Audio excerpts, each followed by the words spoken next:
Hello, welcome back to the show in our little spring break where we are running two shows from the past that are some of my very favorites to help you remember all the content that the Star Coach Show brings to you, to give us a little bit of a spring break to get some things done that hopped up on our calendar and to help you really enjoy the guests that we have had on the show.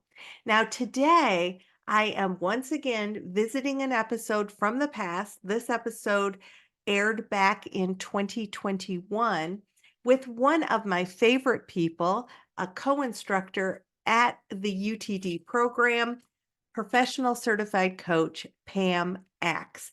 Now, in the time since this episode went live originally, Pam has been placed in the position of the level 2 director of training for the University of Texas at Dallas coaching program.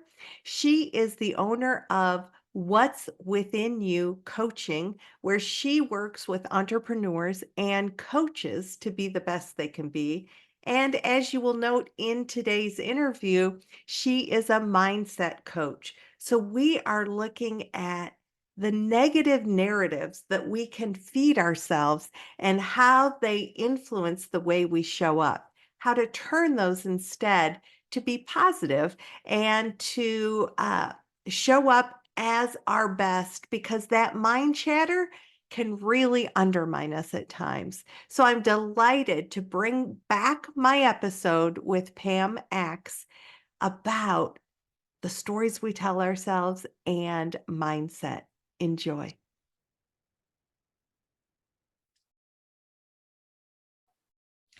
Pam Aks, welcome to the Star Coach Show. I have been so excited to spend this concentrated time with you.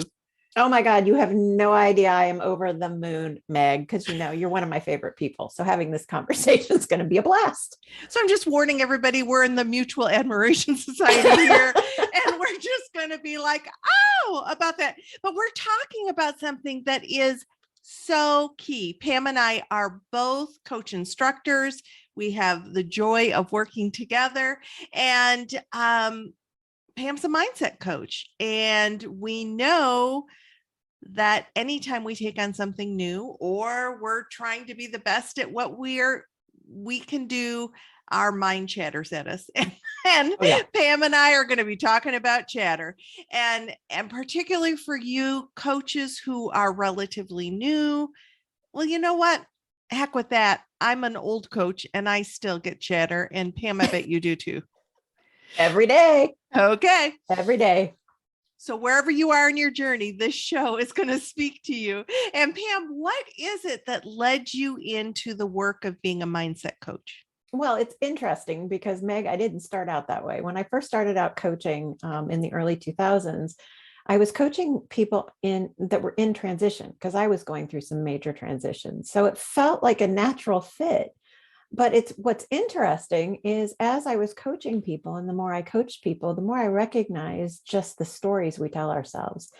And it dawned on me. I mean, I've been on this journey since I was 10 years old. That's over 4 decades. Is that right? Yeah. I had to do my math in my head to figure out why all the negative chatter. Mm-hmm. And so it just made sense that people were presenting negative chatter. And so that's it. That's how it just kind of naturally evolved. Well, and that negative chatter absolutely zaps our energy. It zaps our confidence. It, as I say, when I teach cognitive coaching, you're feeling the way you are right now because of the thoughts that you're having right now. Yep. That's a famous quote from Dr. David Burns. And it's so spot on, right? Yep. So, absolutely. You decided to write a book. Your book is titled Developing a Confident Mindset. And its subtitle is Simple Ways to Change the Negative Narrative That Undermines. Love the book.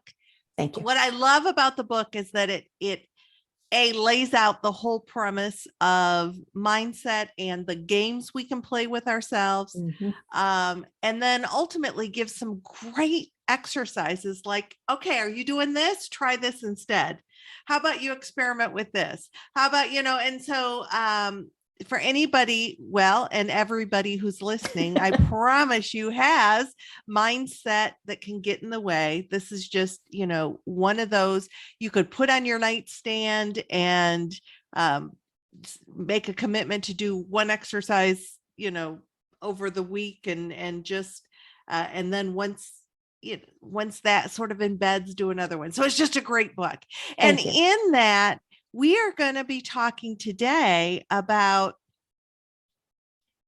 maybe reiterating some of those mindset issues. And if you're listening and you're like, yeah, I know all about mindset, you know what? I encourage you to listen, because every time we hear about a concept from a different angle or a different perspective, it's going to land on you differently. And we know that we went through some of these specific issues as coaches that we continue to, and have had the honor of mentoring and training hundreds of coaches. And so hang in there with us. We're going to hit on some of these things for you. So, Pam, you say in your book, what we feed our brain is just as important as what we feed our bodies. Let's talk about that a little bit. Oh, absolutely. Well, if you think about it, I mean, the things that we say to ourselves, our brains don't know fact from fiction. So whatever we're telling ourselves, our brain is going, okay, yeah, sure. It acts like Google. It's going to look for all the evidence in the form of feelings. So if I'm telling myself, as I have done, I'm a crappy coach, I'm feeding myself that, I'm going to feel that way. And I'm going to capture all sorts of evidence in the form of feeling like I'm a crappy coach. And so how am I going to show up? Probably like a crappy coach, as I have done in the past. Absolutely. And then it's becomes a catch-22. It does. If I tell myself that I'm less likely to show up confidently. Absolutely. and in that partnership the way that I want to. And so it perpetuates. One of the things that I often hear from coaches in coach training, and I totally get this, I was there too. How am I supposed to approach somebody to coach them when there's so many more experienced coaches out there, and there's so, like, who am I to say that I could coach you? And I'm wondering, I know that you've heard those same storylines that we give ourselves. What would be some of the advice you might give somebody if they came to you and said, I don't know, I can't possibly? Well, it's true. I mean, those are storylines that I've heard. Those are storylines that have played in my head a time or two. And what I tell the coaches that I work with and mentor is, you bring to the table a world of experience. It's not just your coaching skills. I mean, we can teach coaching skills. You and I both know this. We can teach coaching skills all day long. It's having the confidence to understand that what you bring to the table is almost more important in some respects. I had a mentor once say to me many, many years ago, Pam, people don't give a crap about the training you've gone through, the letters behind your name. What they care about are the fires you've walked through that are going to help them walk through their own. And she was absolutely 150% correct, because all of the clients that come to us as coaches are dealing with something that we've probably already dealt with. And so that world experience, that life experience becomes center stage. Who we are as coaches becomes center stage. And that's so good. And for anybody who's saying, oh, then that means that I like lead with my story. And I don't, that's not what Pam's saying. No. What Pam's saying is that when we have that experience, we can lead with empathy, we can lead with understanding, and yet still have that curiosity for what's happening for that person in that situation. But the confidence that you can bring forward in knowing, hey, I've walked that path and I've gotten to the other side. So that's something that I can hold space for the client to do as well. Absolutely. Absolutely. It's that opportunity and ability to connect, but be able to see it through the lens of the client and know, like you just said, that you have the confidence in dealing with whatever that topic matter is because you've already dealt with it, but you're listening to the client, being curious and listening for their perspective or their take on whatever it is they're experiencing. So important. And when we think about, let's just do mindset 101 for a second. How Sure. would you describe our mindset? Oh, that's my wing woman. That's my wing woman. That's my yes person. She's the one that says to me, yep, absolutely. So again, whatever I'm telling her, she's coming up and saying, yeah, absolutely. And I'm going to give you all sorts of evidence in the form of feelings. What we don't, and this is the thing that I, been studying over the course of the last 4 decades. When I was younger, I thought there was something wrong with me because I had that yes woman or yes girl in my head saying, yeah, absolutely, you're not good enough. Yes, absolutely, you can't do this. And I didn't understand how to get her to stop. And I didn't understand what exactly was wrong with me. I thought there was something wrong with me because I couldn't stop the negative narrative. And what I've come to understand is part of mindset, we have something called negative bias that's a part of our mindset. And that is, we have a tendency to look to the negative first. It's what kept our prehistoric ancestors safe from saber-toothed tiger attacks. It's what keeps us safe from putting ourselves out there, fearing rejection, fearing failure. So it's what keeps us in our comfort zone. And it's a matter, our mindset is, really important when we're wanting to push through that negative bias, when we're wanting to say to the brain, you know what, I got this. It's okay. I'm good. I'm solid. And so with that mindset, I mean, that we are talking about the fact that we might be wired to that negative bias, but that doesn't mean we have to live in that negative bias. Yeah. So that filter that we look through, that we evaluate situations through, we have the capability of switching. And you talk in your book about the fact that awareness is key. How is awareness key? Well, because if we're not aware, it's hard to understand that we're having a negative narrative play in our head. We may be feeling a certain way, but not really aware of why. And that's why I tell people your feelings are an amazing guide. They can be your GPS system for the negative narrative, because we always, if we're tuning in, and that's the important part, is checking in and seeing, okay, well, I'm really feeling kind of cruddy right now. I'm feeling low. I'm feeling like I'm lacking confidence. What's going on? And that's where that awareness piece comes in. And I think part of being aware is being really present, which is something we don't naturally do anyway. We're jumping ahead to the project that has to get done next week. We may be sitting in the past, thinking about a client call that we had that totally flopped. We're not right here being aware of what we're feeling and what we're telling ourselves in this very moment. So I think part of what makes awareness critical is the present moment piece and being able to be present. And one of the places that we tend to not be present is when we get caught up in that swirl of what ifs. Oh gosh. Yeah. Rarely is what if I go in and knock it out of the park? What if I go in and they double the rate that I asked for? None of those are the what ifs that we tend to, it's usually, what if they won't answer my call, or what if they think that I'm an idiot for even thinking that they would hire me. I mean, we can get into the whole scheme of what ifs is just this never ending option of crud that we feed ourselves. Oh, sure. Yeah. And if we're what ifing ourselves, that's a really good indicator that we are somewhere in the future playing out a story that may never even happen, but it still impacts us and how we show up and the energy we have, whether it's confident or not. What if I suck? Yeah. What if my clients don't like me? What if I can't get clients? What if my practice fails? We go through all of those things. All of those things. When we spiral through all of those what ifs, the concept of when I was a critical incident debriefer, and I would go into companies after something horrific happened and debrief people, that trauma tends to maybe trigger even more of those negative what ifs. So think about the fact that we've had a couple years of a lot of, even if it's not primary trauma, we've had secondary trauma Of course. based upon all that's happening in the world right now.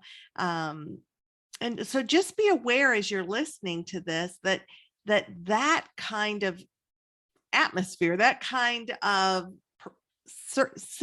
circumstance can lead to additional negative what ifing, and just be kind of tuned into that.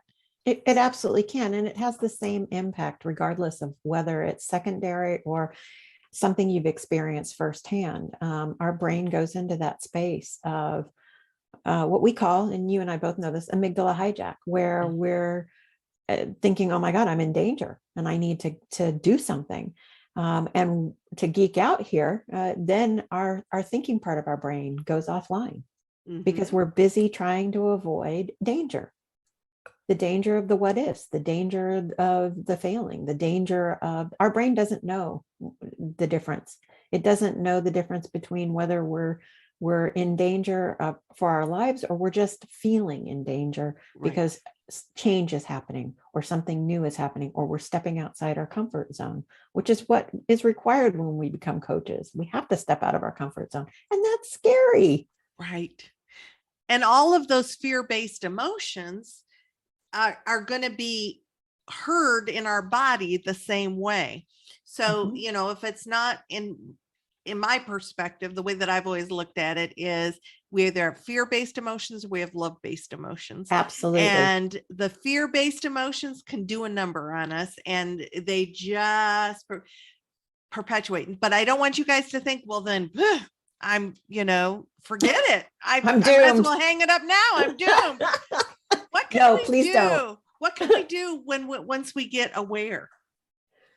Oh, awareness is so cool, because what we can do is we can start looking for the data. I mean, the negative chatter, that's what it is. It's data. And we get to make the determination as to what we want to do with the data. How do we want to decipher it? What's the truth? We can look for the truth, and we can look for the not so true stories. I was going to say something else, but remembered we're on a podcast. And I think that's really important. So, for example, when I first started coaching, I was working with my mentor coach at the very beginning, and I'm so thankful that I was, because every single month for the first year, the narrative, I suck as a coach, I'm going to quit, went through my head. And I didn't always share it with her, but I shared it with her enough. And thankfully, she pulled me off the ceiling every single time and helped me to see what was true, and helped me to decipher, what was negative data that wasn't necessarily true, and what was true about me as a coach. And what I learned to understand is those negative narratives have a tendency, if we really pay attention to them, to be indicators of what's important to us. So when I get in that place of fear, like, I suck as a coach, I'm afraid I won't be able to coach somebody, I don't have my stuff together, how am I possibly going to help somebody else have their stuff together? I started to recognize those stories were trying to tell me coaching is important to me, and being the best coach I can possibly be is important to me. And what do I know about being the best possible coach? And that quieted the negative narrative quite a bit. Oh, so good. And it also then gives you some indicators of maybe some actions to take, or some, Absolutely. If I want to be the best possible coach I can be, what kinds of training do I want to continue to focus on? Absolutely. How do I want to practice? Do I, maybe that gives you the gumption to record your sessions and listen to them the way that we tell you again and again is the best way to build that muscle. So having that awareness can then lead to, if this is important to me, what do I want to do to support that importance? You bet. And that is so critical. So critical. So important. So you give many just beautiful examples of exercises that we can do in the book. So let's play that out for a minute. Let's say that we are struggling with a swirl of what ifs. We realize that it's because, this is important to us. And yet we're still sort of, okay, I get that it's important. I get that I'm swirling, but that doesn't mean that I have any more experience than I do, or that I have any, so we're still kind of caught in that. Right. What might be something that the audience could do when whatever it is that they're struggling with and kind of caught in that negative loop? Well, one of the things I love to do is if, for example, let's say we're feeling less than confident. We're getting ready to take on our first client and we're questioning whether or not we have the ability to coach this person, or we're taking on our 10th client or our 100th client. We still go through that. I still go through that sometimes. Mm-hmm. I ask myself the magic question: what would I feel if I didn't feel less than confident? Or what would I feel if I didn't feel not good enough? Or what would I see if I didn't see that I sucked as a coach? So looking for the exact opposite to shine a light on what's true, and being able to understand that those feelings, A, are valid, but B, when we're thinking about what we would feel as an alternative, we can start doing things that help us to feel that way. So I might say I'd feel joyful. Well, what can I do in this moment to make me feel joyful? One of the things I love to do that makes me feel joyful is I put on some, and I know you're going to love this, Meg, good 80s music. Oh, gotta love that. Sing at the top of your lungs. Yep. Because that makes me feel joyful. And all of a sudden I have switched not just my mindset, but the feelings to something joyful and different. And that may sound funny because we're doing something completely opposite, or not necessarily where it feels like it's tied into that event, but it changes my feeling and it changes my perspective. And that's critical. The other thing we can do is be really curious. When you use curiosity, you're looking at that narrative from a different angle. So what can I learn? What could I learn? And that question that I asked, what would I see or feel if I didn't see or feel this? That's based in curiosity, but we can ask, what can I learn from the story? What's this message trying to tell me? What do I know to be the truth? So those are a couple things we can do. The other thing I love to do is when I am in a negative spiral of telling myself all sorts of cruddy stories, is sit and think about my options. What are my options right now? If I don't want this, what are my options for something different? Because when we put ourselves in a place of choice, we take our personal power back from the stories that we're telling ourselves and put ourselves into a place of confident power, because we have choices. Even the choice to do nothing is still a choice. Right. But recognizing that we have a choice. And recognizing that when we get caught in that spiral, our world becomes very constricted. So we might not even think that we have choices until we slow down and say, but what options are available to me? What choices are available to me? And by challenging yourself, because if you were in a coaching session at that moment, that might very well be what your coach asks you as he or she ask different questions, and then say, what's opening up for you as options? What's opening up for you as choices? So you can self-coach yourself and ask, what are my choices in this situation?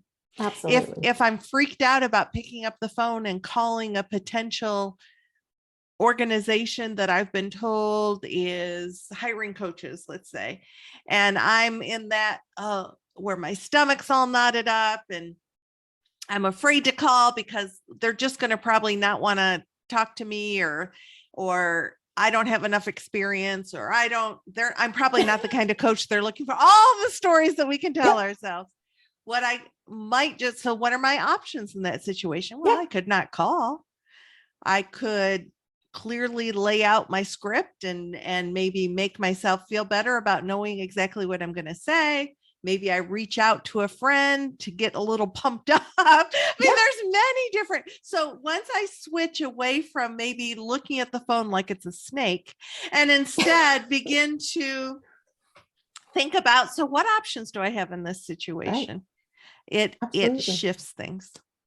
And you feel you feel more empowered because you're taking the control away from the negative narrative and putting it back where it belongs, with you. I mean, we are not our negative thoughts. We aren't. Again, they're just data, and we get to decide what to do with that data every single day. It is just so powerful. And I think that this is one of those shows that I love because we can apply it to ourselves. And obviously, Pam and I have been very focused on what coaches might tell themselves and spiral around. But these are things that you can take directly into your coaching sessions as well. Your clients, I promise you, have negative chatter as well. Oh, I have yet to meet a person who does not. I have yet to, and again, we're pre-wired for the negative bias that we talked about earlier in the podcast. We're all pre-wired, so we're all going to have negative thoughts, and that's what, it's natural. It's human to have negative thoughts. It's not. Here's the thing: it's not the negative thoughts that are the problem. It's what we allow those negative thoughts to do to us that become the problem. The way we feel and the way we behave in response to those. Yep, absolutely, absolutely. So spot on. What, if anything, because our time has absolutely flown by, what else is coming up for you that maybe we left on the table that would be helpful to explore? In terms of future stuff, or in terms of any kind of well, just around this concept of mindset and overcoming the chatter. Well, I think what's really important, and as coaches, we are natural born givers. We love people. We like being supportive and empathetic. And we have a tendency I have a tendency, so I guess I should speak for myself, to drain our batteries. And here's the thing: when our batteries are drained, we are more susceptible to the negative chatter. So it's really important that we do something that takes care of our batteries. And it doesn't have to be anything that is major and huge, unless, of course, you want to go take a trip. That's fantastic. Just 10 minutes a day of doing something like tuning out and taking a deep breath, or putting on your 80s music and dancing around your office. Just anything to help recharge that battery is going to be really important to helping curb and quiet the inner critic. Yeah, I loved how in your book you talked about appetizers, meals, and desserts. I think it was meals is the middle. So, whether you have 10, come up with a list of things you can do in 10 minutes that really recharge you, 30 minutes, or sometimes it's a whole dessert. It's a whole, absolutely, day of something, or 3 days of something, and looking at it that way, so that this doesn't have to be, I don't have the time for self-care. Really? If you have the time to sit on social media for 30 minutes or 10 minutes, you really have the time for self-care. Yeah, no, I created, that came out of a coaching session where the client and I decided that we wanted to create a self-care menu, so that she could have a list of the things that she could pick and choose from. So it became a no-brainer activity for her. And then she had no excuses for not taking care of herself. So that's it was like, oh, this just makes sense. And yes, I'm going to should on you guys. And shouldn't we all have a self-care menu posted somewhere around where we can say, you know what, I've got 15 minutes. What can I do on this list that just really bumps me up today? Yeah. Absolutely. And I've decided, just for my conversation with Pam today, that I'm going to pick an 80s anthem that a song that just pumps me up, and I'm going to have it readily available where I can just maybe Alexa to play it or whatever, so that when I'm feeling down, because I got to tell you, that 80s music pumps me up. Oh, it's awesome. It's awesome. Best music ever. Best music ever. So Pam, if people would want to connect with you and learn more about you, or get a copy of the book we've been talking about, how can they connect with you? Oh, via my website, What's Within You. So that's what's within you, the letter u.com, although you can get there with YOU as well. Excellent. We will have the link in the show notes for this episode. Such a joy to spend time with you and bring this very important issue forward. Thanks for spending time. Oh, thank you, Meg. It's always a pleasure to be with you, and I appreciate the opportunity. Absolutely. What a great spring break, going back and listening to these episodes that continue to bring such value. Thank you again to Pam Aks for joining me and talking about those negative narratives and how if we shift them around, they're empowering and we can bring ourselves into the kinds of actions that really make a change in our lives. If you want to know more about Pam and the work that she does, grab the links below this video if you're watching us at YouTube, or go to starcoachshow.com/387, starcoachshow.com/387. Come back next week. We're going back into our new shows, and we've got so much wonderful content waiting for you. So until next week, this is Meg Rentschler wishing you the very best for your success. Be well.